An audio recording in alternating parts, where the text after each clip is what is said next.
さあ、ラッキーカーチャンネル始まりました。よろしくお願いします。今回はこちら、カープレイドの、ディスプレイオーディオをね、紹介させていただきたいと思います。今回この903っていうシリーズになります。これはね、すごいね、ちょっと特徴的でして、最近このね、オンダッシュタイプの Android の OS が入ったこのナビは、いろんなね、メーカーから出ていて、正直ちょっと似通ってるなと思ってたんですけども、これはね、ちょっと特徴ありますので、これ面白いなと思ったので、ちょっと紹介させていただきたいと思います。ちょっとね、じゃあ早速開封していきます。はい。ということでね、このように開封していきますけれども、で、サイズ感としてはね、このようになっておりまして、割とね、長方形のね、横長のタイプになっております。ここにね、なんと、カメラがついてます。これがね、今回の製品の特徴になってまして、こういう感じで、要はドライブレコーダー付きのこのディスプレイオーディオっていうことなんですよね。なんでこれをね、回転することもこういう風にできて、回転することもできるんですよ。なので、車内をこう映し出しながら使うこともできるというところですね。なので、見守りカメラみたいなね、そういう形になるかと思うんですよね。でもここにつけておけば、後部座席の状況、お子さんの状況とかこれね、見れますので、その辺利点があるのかなというふうに思います。で、内容ね、中身ちょっとね、見ていきたいと思いますが、これもね、9番タイプのオンダッシュ型なので、ダッシュボードとかにね、こう取り付けるタイプのものですね。これがついていたりとか、こういう感じね。でこれアームになってて、ここがこう伸びるようになってて、で、ここのジョイントの部分も、こういう風にフレキシブルにこう動くようになってます。ここがね、こう動くようになってます。これ次が、なんとね、リアモニター用のカメラもついてます。なので、完全にドラレコになるということですね。で、金額はね、2万円台後半ぐらいで買えるものになっているので、ラッキーカーチャンネル専用のクーポンもありますので、ぜひね、概要欄で使っていただきたいんですけど、これを使うと、ドラレコプラス、ディスプレイオーディオがセットで手に入るっていうことになりますので、これ結構いいのかなっていうふうに思いますね。どんどん開封していきたいと思います。で、これがね、オーディオの、ケーブルですね。これがあるので、車のね、端子がある方はこれ繋いでもらえれば、音がね、ディスプレイの方から出ると。あと、Bluetooth とかもついているので、音はね、トランスミッターとかもついてます。トランスミッター経由で、このスピーカーから出すとかっていうのもできますけどね。で、今回のね、この製品は、これもね、同じくダッシュボードにこう貼り付けて、こうペタッとくっつけて、こういう形ね、こういう形でくっつけるっていうタイプのやつもあります。で、ここもね、柔軟に動くようになってるので、この角度とかも結構変えることができるというところですね。なんで車のね、形状に合わせて最適なものをね、選んでいただければと思いますが、これもありますね。で、あとは取扱説明書ですね。取扱説明書も一応日本語で全て表記がされておりますので、これはね、安心感ありますね。結構海外製品とかだと、全部英語のマニュアルとかで、わけわかんないみたいになってね、YouTube でね、YouTuber の説明を見ながら使い方をね、勉強するみたいな形もあるんですけど、これはちゃんと説明書日本語でね、入ってますので、これはね、安心かなと思います。で、横の方にね、いろいろね、端子がついてますけれども、上からですね、ここがね、電源ボタンになっていて、で、上から、3.5mm の AUX 端子がまずここ一番上あって、で、次がね、TF カード。これ SD カードのことですね。SD カードがありまして、で、AVE バックカメラ端子。さっきのバックカメラ挿す場所。で、あとは一番下が Type-C の端子ですね。これが入力端子になってます。これもありますね。この、綺麗にね、吸着させるための台座みたいなやつですよね。これもあるので、しっかりね、ダッシュボードにこう貼り付けることができるというところですね。そしたらね、早速ちょっと電源を入れてみたいと思います。で、電源については、このシガソケ。で、こっちが Type-C になっているので、この Type-C の端子をここに接続して、はい、こういう形ですね。なので、このシガソケをちょっとね、早速接続していきます。だからどれぐらいでね、起動するか皆さん気になると思いますので、いきます。はい、接続しました。自動で接続、自動で、早いですね。めちゃくちゃ早いです。もうね、電源が入りました。めっちゃ早いです。はい。カープレイがついてない車に乗ってらっしゃる方も、スマートフォンとのカープレイ接続ができるっていうところ。これもね、利点があります。でもちろん Android Auto も対応しているので、iPhone でも Android スマホでもね、両方大丈夫というところですね。はい、じゃあ早速カメラのね、方をオンにしてみました。ちょっとね、反射して分かりづらいんですけど、実際今カメラモードにね、していて、カメラがね、こういう風についております。こういう感じですね。これで今、外が見えていたり、あとこれね、反対側を向けると、こういう風に内側がね、こういう風に見えているというところですね。これはすごくいいですよね。ちょっとね、ダッシュボードに取り付けたいと思いますが、ちょっとね、暗くて見えづらいかなと思うんですけど、今、シガーソケットにこれ挿したら、ここにね、オレンジ色に光ってます。これね、の端子が一つ刺せるようになってます。A 端子ですね。これが刺せるようになってます。これ嬉しいですよね。こういうの潰しちゃうと、他のものを刺せないってなっちゃうんですけど、これはね、こういうところをね、ここにね、USB の端子があるっていうのは嬉しいかなと思います。はい。ということでね、こんな感じで取り付けてみたんですけれども、これはちょっとね、もう、こういった、オンダッシュタイプのナビを、開発している、会社さん皆様に言いたいんですけれども、もうね、ダッシュボードにこの貼り付けるタイプとか、このアームのタイプのやつって、必ずね、こういったものって入ってるんですけれども、もう、僕からするとね、こういうものはもう時代じゃないというかね、もう使いづらいし、こうガタガタガタガタ揺れるんですよね。どんなに精巧に作っていても。もうこれしょうがないです。車はもうこう走ってたら揺れるものなので、僕としてはやっぱマグセーフ対応だったりとか、三脚ネジをね、ナビのこの下につけてもらえれば、これ別の照明ですけど、これが例えばね、ディスプレイだったとした場合に、この三脚ネジのこれがついてると、こういった吸盤タイプのジョイントがつけれるじゃないですか。そうすると、このナビのところにこう貼り付けたりとか、ナビの画面にこう貼り付けたりとか、フロントガラスのところに貼り付けたりとかできるんで、そうするとものすごく安定するんですよね。そういった仕様にちょっと変えてもらいたいなっていうのが正直なところで、こういったものはもう使いづらいんで、で、あとこれもね、今裏にこの磁石をつけてるんですよ。この磁石をつけて、このディスプレイのところに、この吸盤型のフォルダをつけてるんですね。なんでこうするとこうつくんですよ。こうすれば結構僕は普段 iPad をここにつけるっていうのもできますし、いろんなところで使い勝手がいいですし、使いやすいんですよね。かつ揺れない。走ってる時に揺れないし、しかも比較的こう手前に来てるんで、押しやすいんですよね。この操作がしやすいっていうところあるので、もうこの仕様にほんと全部変えてほしいですね。いろんなメーカーさんから案件これ、PR してくれてくるんですけども、ほとんど断ってて、これなんでかっていうと、おすすめできないです。このジョイント。このジョイントにこうつけてる、いますけどね、宅配のね、軽貨物のこの自動車とか、こうつけて、いると思うんですけど、これ揺れるし、使いづれえし、ダッシュボードに跡つくし、これの。なので、基本的にはね、僕はもう背面に磁石をつけて、も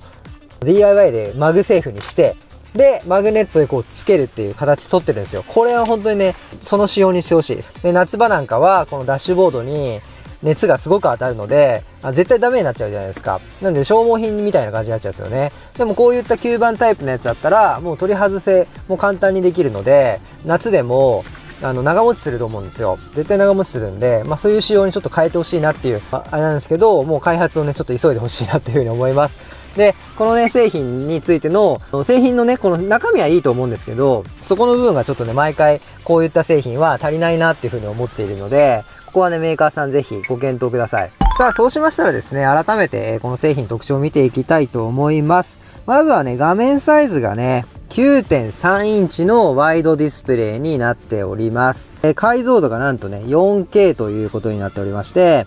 で、ワイヤレス対応、Apple CarPlay と Android Auto ですね。この両方に対応しています。あとは音声コントロールとかね、自動で光をね、調整してくれるっていうのも対応しています。これをオートにしたりとか、音声もこう自動で、音声もこのような形で調整ができるというところですね。で、先ほどもあったようにこうね、カメラで、私映ってますけれども、思いっきり映ってますが、このようにカメラでね、インカメにもなり、逆を向ければアウトカメラにもなるということで、ドラレコ機能が、搭載されているという形になりますね。これは非常にいい。しかも 4K の H265 の形式に対応しているというところになっております。で、内蔵メモリも入っているので、録画がね、もうこのままできるというところですね。これで停止して、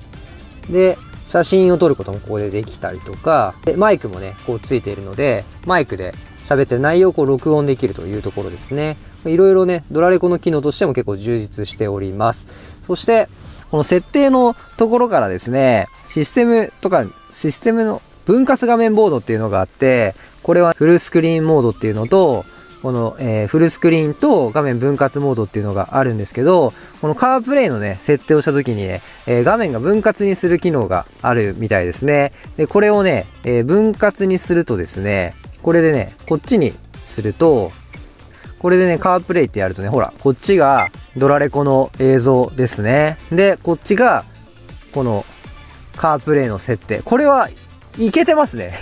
これがいいかどうか、ちょっとね、別の問題なんですけど、なんかね、これはいけてる。かっこいい。これは、こんな機能はなかなか今まで見たことがなかった。うん。これはいい機能だと思います。これで全画面表示もできますし、今みたいなカープレイの設定やると、このね、画面が分割になる。こういうのもあるみたいです。これ逆転はできないみたいですね。固定みたいです。これどっちかがどっちかみたいな感じですね。これはいい機能だ。これはなかなかいいですね。はい。でですね、次がね、目玉中の目玉。このナビか、もうね、この手のやつはね、もう似たような商品が多いんで、私も最近ちょっと取り扱いをやめてたんですけど、この機能があるんだったらね、ちょっとぜひ紹介したいと思いまして、今回企業さんからのオファーでしたけれども、承諾することにしました。まずね、このカメラついてるっていうのもあれでしたし、もうカープレイでね、カープレイとドラレコが2画面分割になるっていうところも良かったんですけど、これでね、まず設定の方、このスーパーリンクっていうね、この右側にある、ここの機能を使います。これですね。スーパーリンク。でね、これちょっと残念な仕様なんですけど、これ今カープレイ使ってましたね。で、これスーパーリンクに切り替えるってなると、切断しないといけないです。カープレイをね。これで切断どこにやるのパッと出てこないです。どこやねんと思って、これメーカーさんに聞いたんですよ。そしたら、この設定からですね、接続歴史の削除。難しいこと書いてますが、この歴史を削除してください。全部削除してください。これを削除することで、設定がリセットされて、さっきのスーパーリンクの方がね、使えるということでございます。で、これでね、またホームに戻っていただき、スーパーリンクで、ここでね、確認という風に押していただくと、これでね、このね、イブリンクっていうアプリがあって、これね、スマホの方で、このイブリンクのアプリを僕、入れてるんですよ。うん。で、このイブリンクを使い、ブリンクのアプリを使うことで、なんとね、このナビ上で、YouTube が見れてしまうということなんですね。簡単に言うと、ミラーリングなんですけど、ミラーリングプラスアルファみたいな感じです。で、ミラーリングの機能もこの上にね、これちょっと画面録画しましょう。はい。で、このスマートね、スクリーンっていうのがあるので、これをミラーリングの設定のところで選んでいただくと、まずはね、このスマートフォンの画面が、この画面上に映りましたが、それはね、結構できるガジェット多いんですよ。ただこれがミラーリングしてるだけですからね。これで YouTube 見るっていうのは、確かにできはするんですよ。こういう感じで。なんですけど、もう一つはこのメディアの観覧っていうのがあって、まさかここにあるとはと思って、どこにあるかメーカーさんに聞いたんですよね。そしたら、この設定の中の研究室っていうのがあります。研究室のドアをオープン。オンラインビデオ。この中になんと YouTube アプリが入っているんですね。他にもこのデイリーモーションとかね、このなんかツイッターのあれでしたっけ？ツイッチでしたっけ？僕ちょっとこの辺わかんないですけど、とにかく YouTube のこのアプリがあり、でね、なんとこのブラウザーみたいなものがこう出てくるんですよね。アプリじゃないんですよ。ブラウザーがこう出てきて、でここでですね、出ているやつを再生すると、ミラーリングより少し雰囲気のいい形になります。これで、できるだけ、これでね、ラッキーカーチャンネルを再生するとですね、こんにちは、ラッキーカーチャンネルです。今回は車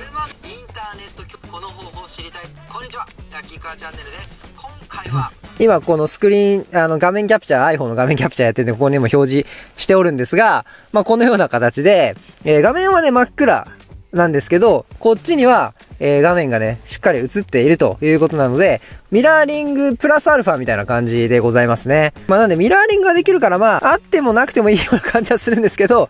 事実上この、初だと思います。こういったディスプレイオーディオ、社外品のディスプレイオーディオで、YouTube のアプリが入っているっていう製品を僕は初めて見たので、これはね、いいチャレンジだったかなと思います。メーカーさんがこれね、この動画を公開する前に、動画限定公開でちょっと内容を見てもらいますが、びっくりすると思いますね。もっと褒めろと思うかもしれないんですが、僕はもう忖度はもう一切しませんので、いいところはいい、悪いところは悪い、改善してほしいところは改善した方がいいというふうに申し上げますので、それでも良ければね、この PR の案件はご依頼いただきたいなと思います。こんなこと言ったらね、依頼来なくなっちゃうかもしれないんですけど、でも、いいものしか僕紹介したくないので、こういったね、素直な意見は言わせていただきたいと思います。音声のね、出力については、いろんなね、選択肢があるんですけれども、オーディオ出力っていうのね、スピーカーの本体から音声が流れる。あとは、Bluetooth のスピーカー、あとは、FM のね、周波数合わせて出すもの。で、付属の電源ケーブルまたは本製品の専用のケーブルをご使用ください。で、車でね、音量調整してくださいっていう形で、アラームが出ておりますので、そこをね、ご注意いただきたいと。で、あと AUX のね、ケーブル、物理的なケーブルで繋ぐパターンですね。はい。一般的にはこのね、Bluetooth で接続するパターンっていうのが一番使われるのかなとは思いますね。で、これで、車側も Bluetooth でスマホとの光線接続して、すると、音声がこっちで操作したものが、全部で3種類が連動するということになっているそうなので、これはね、車のスピーカーから音を出すときは、この選択肢がね、一番いいのかなと。Bluetooth ついてる場合ですね。カメラをね、この、リアモニター用のがあるんですけど、2つつなぐと、こういう形で、こういう感じですね。フロントの方が画素数がいいですね。こっちはちょっとね、ざらついてるようですけれども、両方こういう形で、こういう感じでね、2画面になるというところでございます。これをね、ドラレコとしては、普通のドラレコとね、そんなに遜色のない画質かなと思うので、意外といいんじゃないかなと思いますね。こういう感じで。